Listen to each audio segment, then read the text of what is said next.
On des oreilles, on a tout dit.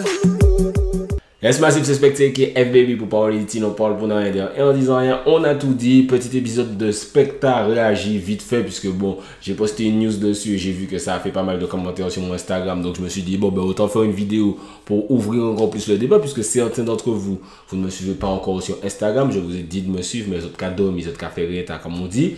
Suivez-moi sur Instagram vite fait, abonnez-vous à la chaîne YouTube pour ne rater aucune vidéo, activez la cloche, blablabla. Bla, bla, bla. Aujourd'hui, on va parler du nouveau son. Alors, je ne sais pas exactement comment son nom se prononce. Donc, je vais dire Alicia Ailes. Si ce n'est pas ça, je m'excuse. Mais aujourd'hui, on va juste dire Alicia, comme ça va aller beaucoup plus vite. Donc, Alicia, l'ancienne Miss France, Miss Guyane, née en Martinique, a sorti un morceau. Il faut savoir que de base, elle a signé sur le label de Jayanai King, donc qui est Rude Music Empire.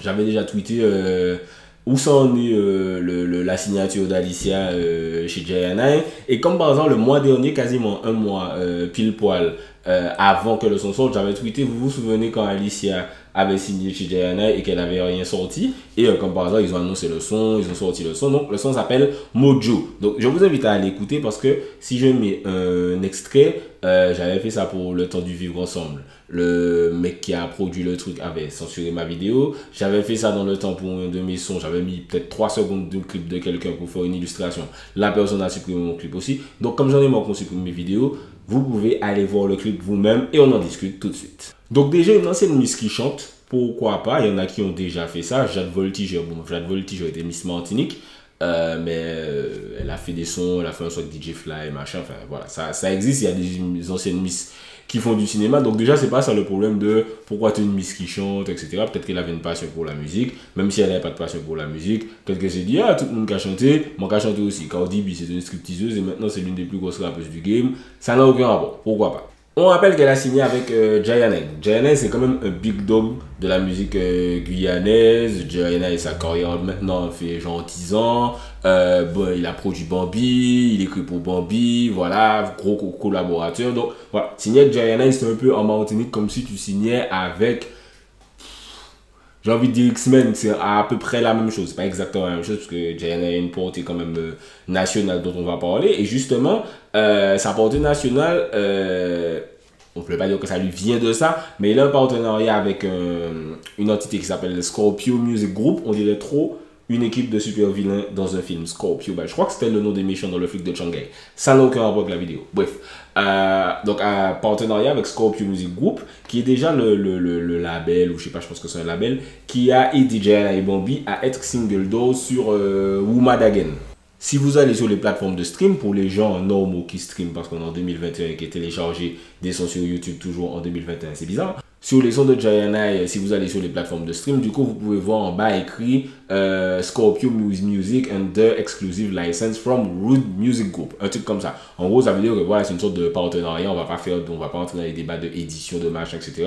On n'est pas des scientifiques de la musique. Mais en tout cas, il est en partenariat avec Scorpio Music Group pour ce genre de son. Et Scorpio Music Group, c'est qui? Ben, c'est un label où il y a par exemple un gars qui s'appelle Willie Williams. Je vais vous dire son nom là comme ça, vous n'allez pas voir. Mais la collaboration Mi Gente, vous l'avez forcément entendu avec J Balvin. Il y a même eu un remix de Beyoncé. C'est un des sons les plus big de l'été où c'est sorti. Et même depuis, je pense que ça reste un très très très gros son. Si vous regardez aussi la chaîne où le clip d'Alicia est sorti, c'est la chaîne où il y a par exemple le clip du Poussin Pillou. Je ne sais pas si vous vous rappelez le Poussin Pillou, mais j'adorais ce son, c'était une sorte de son délire. Le Poussin Pillou, voilà, c'était devenu super big en France. Donc c'est pas des petits joueurs locaux en mode on va sortir un petit son et puis on va passer sur les petites radios locales. C'est pas du tout ça l'objectif du son, je pense. Comme je vous dis, dès qu'il y a Scorpio Music écrit sous un des sons de Jayanai, c'est tout de suite plus de 5 millions de streams. Et on parle de streams là, pas de vues sur YouTube, on parle de streams. Par exemple, Woman Again, je crois que c'est 19 millions de streams à l'heure où je vous parle. Donc là, on est vraiment dans la cible. On va essayer de toucher la France, je pense, ce qui est assez normal, puisque Alicia, on a dit qu'on allait dire Alicia, sur Instagram, elle a 400 000 abonnés. Donc voilà, elle n'est pas là pour passer à Fort-de-France ou à Matoury seulement. Là, je pense qu'on est clairement sur une cible hexagonale. Alors le son lui-même, on va pas se mentir, on est totalement sur une tentative de Aya Nakamura ou un bail du genre. Moi je trouve que ça me fait penser à Aya Nakamura mixé avec Bambi, comme vous l'avez dit dans mes commentaires sur Instagram. Il y a quelqu'un qui a dit dans mes commentaires que c'est Weshden, donc Weshden version Wish. J'ai trouvé ça très drôle aussi, même s'il ne faut pas exagérer. Le son n'est pas si nul que ça. La top line est pas mal. Ça reste Jayana qui a la plume. Si vous regardez dans les crédits, c'est Jayana qui a la plume. Jayana qui a écrit pour Bambi. Donc après, l'interprétation, effectivement, est un petit peu timide. L'anglais, on sent qu'elle n'a pas forcément l'habitude de parler anglais et tout. Donc ça peut faire un petit peu bizarre. Je ne sais pas d'ailleurs pourquoi il y a ce truc de il faut forcément parler anglais. Après, je comprends que c'est la langue qui glisse, ça fait international, machin. Donc quand c'est en anglais, tu peux dire des trucs teubés, on s'en fout. Genre par exemple, elle dit Anne-Juliette Yo Roméo. Tu vois, tu le dis en français tout de suite, c'est un peu plus su. Mais voilà, je sais pas pourquoi, t'es Miss France, chante français. Je sais pas, bref. Par exemple, Weshden, Aya Nakamura, j'en passais des meilleurs. Roniciel elle s'appelle, je sais pas comment la meuf s'appelle. Elle chante en français, ça passe. Je sais pas pourquoi il y a ce truc. Mais bon, après, c'est Jayana qui a écrit. Et Jayana, sa technique, c'est écrit en anglais. Donc bon. Alors, ce qui me tue aussi, c'est que les gens disent, ouh là là, les paroles, c'est pas très recherché, machin, etc. Alors que, encore une fois, si tu prends les sons, bon, c'est pas totalement en anglais, mais si tu prends les sons en anglais des Antilles-Guyane en général, on n'est pas sur du Eminem non plus. Donc, c'est-à-dire que, bien sûr, comme c'est une miss, elle va tout de suite être jugée sur une autre échelle. On va se dire pourquoi tu es une miss qui vient chanter. Et en plus, c'est nul. Donc, elle va être jugée différemment. Mais bon, le texte, effectivement, c'est plat, c'est du b.a.-ba. Mais il y a d'autres sons qui sont autant du b.a.-ba que ça, on va pas se mentir. Si ce sont en radio, par contre, je pense que ça peut facilement, très très vite rester dans la tête des gens. Je pense que c'est pour ça qu'il y a la collaboration avec Scorpio. Je pense que ces mecs-là, ils savent, ils ont les contacts pour faire ton son rentrer sur les différentes radios, etc.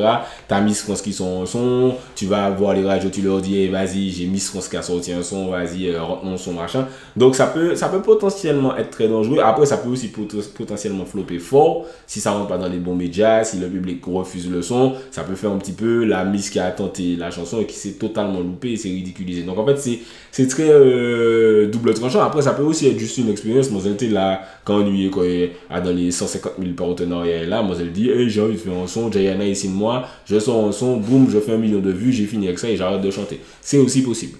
Donc pour finir, non, elle n'a pas fait un son très profond, elle n'a pas non plus fait du Adele, mais j'ai envie de dire à quoi vous vous attendiez. C'est un son d'une Miss qui signe avec un gars qui fait du dancehall, dance floor.